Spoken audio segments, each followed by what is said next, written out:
салом алейкум дӯстони азиз, хушомадед ба канали Нека ва мавзӯи имрӯзаи мо мебошад давлати Марокаш. Давлати Марокашда якчанд фактҳои аҷоиб аст ки шояд бисёриётон надонед ва сар мекунем видеои ролики имрӯзара. Подписатсара дар канал фаромӯш накунед. кишваре ки дар канори қитъаи Африко дар чороҳаи роҳҳои асосии тиҷоратии баҳр воқеъ гардидааст ки як анбори ёдгории тарихӣ ҳисобида мешавад. ин кайҳо боз бостоншиносон ва сайёҳони кунҷковро ба худ ҷалб кардааст. маҳз дар ҳамин ҷо филми Гладиатор, Александр, Астерикс ва Обеликс, Миссия Клеопатра, Спектр 007 ба навор гирифта шудааст ва ҳатто мавсими сеюми силсила филми Игра престолов низ маҳз дар ҳамин Марокаш ба навор гирифта шудааст. Марокаш як давлати шоҳигарие ки дар шимолу ғарби Африко дар соҳили баҳри миёназамин ҷойгир асту ва дар ғарб бошад бо обҳои уқёнус ва дар шарқ бошад бо Алҷазоир, дар ҷануб бошад бо пустинаи Сахара сарҳад дорад. тибқи гуфтаи мақомоти маҳаллӣ қисмати шимолу ғарби пустинаи Сахара ба Марокаш тааллуқ дорад, гарчанд ки бисёриҳо ба фикри онҳо розӣ нестанд. инчунин дар ҷануб бо Мавритания ҳамсарҳад мебошад. дар айни замон муайян карда шудааст ки аҳолии Марокаш 4,7 миллион нафарро ташкил медиҳад. давомнокии миёнаи умр дар ин кишвар ба 76 сол мерасад ва пойтахташ шаҳри Раба мебошад.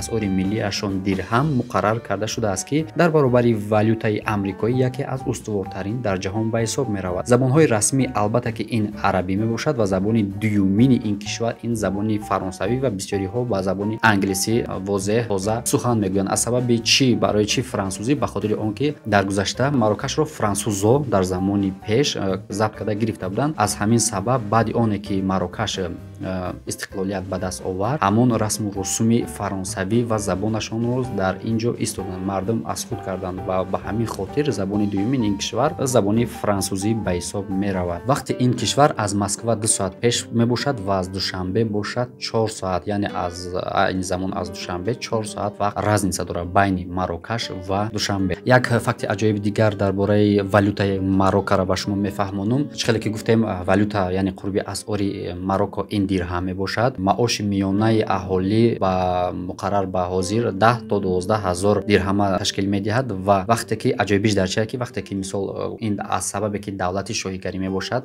королевство, вақте ки шоҳ алиш мешавад дар валюташон ҳам валютаи дирҳамшонда акси шоҳи нава чоп мекунанд ва валютое ки баъди шоҳи нав интихоб шудан чоп мешаванд сурати ҳамин шоҳи нава чоп мекунанд дар ҳамон пулҳошон ва баъзе вақт мешавад ки ҳам сурати шоҳи пештарав ва шоҳи навшона дар валюташон чоп карда баровардан мегиранд. аз ҳамин сабаб валютаҳошон суратҳошон тез тез алиш мешавад ва одновременно ҳардушон ба кор мераванд. факти навбатӣ ин аст ки дар Марокаш зиёда аз 3 намуд миллат зиндагӣ мекунанд. основной хеле се миллат ташкил медиҳад қисмати зиёди аҳолии Марокаша. ин арабҳо мебошанд, еврейҳо ва берберҳо мебошанд. дини расмии Марокаш ин ислом аст ва аз ҳамин сабаб аст ки қисмати зиёди аҳолии Марокаш мусулмонҳо ҳастанд. пойтахти пешинаи ин давлат ин шаҳри Марокеш буд. аз ҳамин сабаб ба шарофати ҳамин шаҳр давлати ки дар борааш мо маълумот дода истодаем ин Марокко ном дорад. пойтахташро баъдан иваз карданд. рӯзи истиқлолият дар ин давлат ки аз франсузҳо независимост яъне истиқлолият ба даст оварданд. аз сабабе ки хонаҳои Марокко бениҳоят рангин ҳастанд ва основно свети сирха бисёр истода мебаранд. аз ҳамин сабаб шаҳри сирх ҳисоб мекунанд, давлати сирх ҳисоб мекунанд, давлати Марокко ва аз ҳамин сабаб ранги парчамшонам сирхай ва вақте ки бегаҳ мешавад закат, яъне вақте афтоб шитанда агар навроҳе тамошо кунед как бута ки хонаҳо ҳамашон дар афтоб таспидагиан сирх шудагиан аз сабабе ки ҳам иқлим гармай ва ҳам ранги бисёре аз домошон хонаҳошон сирх мебошад. ва солҳои 1956 аз зери оккупатсияи франсузҳо наҷот ёфтанд ва независимии худшона ба даст оварданд, истиқлолияти худшона ба даст оварданд. факти навбатӣ дар бораи Марокаш ин аст ки дар ин давлат то имрӯз дар урвини государства бигем иҷоза дода шудааст бисёрзанагӣ, яъне зиёда аз як зан мумкина дар ин давлат қонуние, мисол ғайриқонунӣ нест, гарчанд ки дар дигар давлатҳои рӯи замин айни замон ин чиз иҷоза дода намешавад ва ғайриқонунӣ ҳисобида мешавад. аммо ин як чизе аст ки инро танҳо шахсони бой ба худ иҷоза дода метавонанд. шахсоне ки мисол пулдор ҳастанд, ҳар кас наметавонад ки мисол аз як зан зиёд бигирад дар давлат. дар китоби рекорди Гиннес сабт шудааст як шахс бо номи Султон Исмоил ки аз соли 1672 то соли 1727 ин давлата идора кардагай. ана аз ҳама одами сефарзандтарин дар историяи одамият ба ҳисоб меравад ба гуфти китоби рекорди Гиннес. чӣ ки дар боло қайд кардаем яке аз сефарзандтарин инсон ба ҳисоб меравад. ин бесабаб нест мисол иқа фарзанд дар худаш чоп намекунад ку планировать кунад. Барои инҳо зан дар кор аст ва шумо представид намекунед ки барои ин қадар фарзанд чанд зан гирифтагӣ дар ҳаёти умриш ё ки чанд зан қати расидагӣ. Баъзе хабарҳо точно буданашона намедонам, қариб 500 та зиёд зан доштагӣ ё ин ки хизматгор. Як гарем доштагӣ, гарема медонед комнатае ки махсус барои шоҳҳо сохта мешавад. Дар ҳамунҷа зан будан ё ки набудан иша ман намедонам, но ай 500 та зана зиёд нигоҳубинӣ мекард ва ай ҳамин сабаб ки фарзандош ай 1000 там гузаштагӣ. Барои ҳамин дар история серфарзандтарин инсон ба ҳисоб меравад Мулло Исмоил. Чаро ки ба мо ва шумо бисёриё тамоми ҷаҳонда маълумай символи ишқ, яъне дӯстдорӣ ин дил аст. Дилакам сердечкаам атон медонед ки ин символи чие? Символи ишқ, дӯстдорӣ. Дар Марокко боша символи дӯстдорӣ и нишонаи дӯстдорӣ и ҷигаре. Факти навбатӣ дар бораи Марокко чунин аст. Занҳое ки шавҳарошон аз дунё мегзара, мотамшон 40 рӯз зиёд давом мекунад ва ҳатман онҳо либоси сафед мепӯшанд. Дар бисёри давлатҳо либоси сиёҳ, аммо дар Марокко бошад либоси сафед. Ин рамзи мотам ба ҳисоб меравад дар давлати Марокко. Қисмати зиёди ин давлатро пустинаи машҳури бо номи Сахара ишғол кардааст. Ва як факти дигар аст ки мумкин бисёриётон надонед, дар Африка дар қисмати шимолӣ, именно дар давлати Марокко, дар қисматҳои баландкӯҳӣ барф меборад. Зиёда аз 3 моҳ дар онҷа фақат барфай ва ҳатто марокашҳо ба мисли дигар давлатҳои север лижаронӣ мекунанд, барфбозӣ мекунанд ва ҳатто барф қати мисол бобо мово ягон чи месозанд, ҳамхали бозӣ доранд худшон. Гарчанд ки бисёриёта удивительно ҳайрон мешаванд ки чӣ хел дар Африка барф зиёда аз 3 моҳ дар онҷа барф меистад дар баландкӯҳҳошон ва ҳарорати ҳаво дар тамоми сол аз 35-40 дараҷа боло намегзарад. Яъне давлати начандон гармай барои Африка, ки дар дигар қисматҳои Африка бениҳоят ҳаво баланда аз 40 градус ҳам мегзарад. Марокко яке аз давлатҳое мебошад ки экспорти хурмои арабияку финики меган мақоми шоиста дорад ва як палмае ки дар Марокко мева метиҳад қариб ай 50 кило мегзарад. Як палмаш фақат 50 кило хурмо метиҳад. Ай ҳамин сабаб экономикаи давлат бисёртар дар меваҳои хушк истеҳсолотшон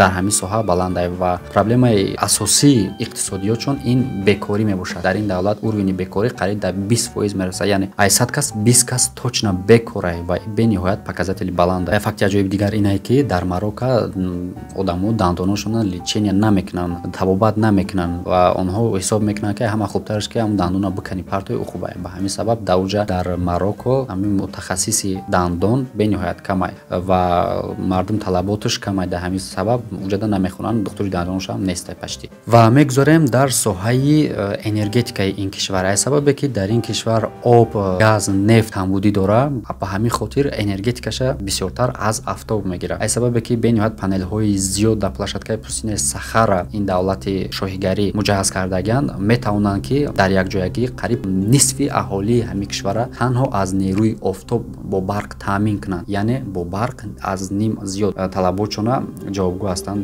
ва бо ҳамин панелҳои офтобӣ бо барқ таъмин мекунанд. Ба оне нигоҳ накарда ки дар пустинян ва на газ доранд, на нефт доранд, на мисол об доранд. ин панелҳои офтобӣ қувваи барқдиҳанда якташ зиёда аз 12.5 метр мебошад ва қариб 500 000 дар пустинаи Сахара муҷаҳҳаз карда шудаганд ки ҳатто аз космос онҳоро дида мешавад ва яке аз калонтарин стансияи панелҳои офтобӣ дар ҷаҳон ба ҳисоб меравад. даромади асосӣ дар давлати Марокко ин аз ҳисоби туристҳо ва истеҳсоли фосфод мебошад. Як чизи аҷоиб аст ки дар Марокко тақрибан 200 сол пеш будан, бениҳоят кам будан, не ки будан ҳам хеле одамое ки як намуд народе буданд ки лицоҳои худшона, яъне рӯҳҳои худшона паноҳ мекарданд ай дигар одамо ва агар худое накарда яке аз дигар одамо лицоятра медид, маҷбур буди ки вая бикшӣ. Либо ӯ маҷбур буд ки тра бикша, либо худша бикша. Мумкин набуд ки рӯи якдигара бинанд. Хушбахтона ин намуди анъанаи хунхор дар Марокко практикават намекунанд. Ин гуна дигар дида намешавад, аз сабабе ки мисол мардум пеш рафтанд ва бо ислом наздик шуданд. Дар Марокко як чизи аҷоиб аст, дар вақти савдо кардан, вақте ки дар бозор одам медрояд, ҳатман бояд савдо кунад, ҳам харанда, ҳам фурӯшанда. Вақте агар камтар мисол традитсияу анъанаи расму оинҳои ин давлата будонӣ, савдо карда бутонӣ забони арабӣ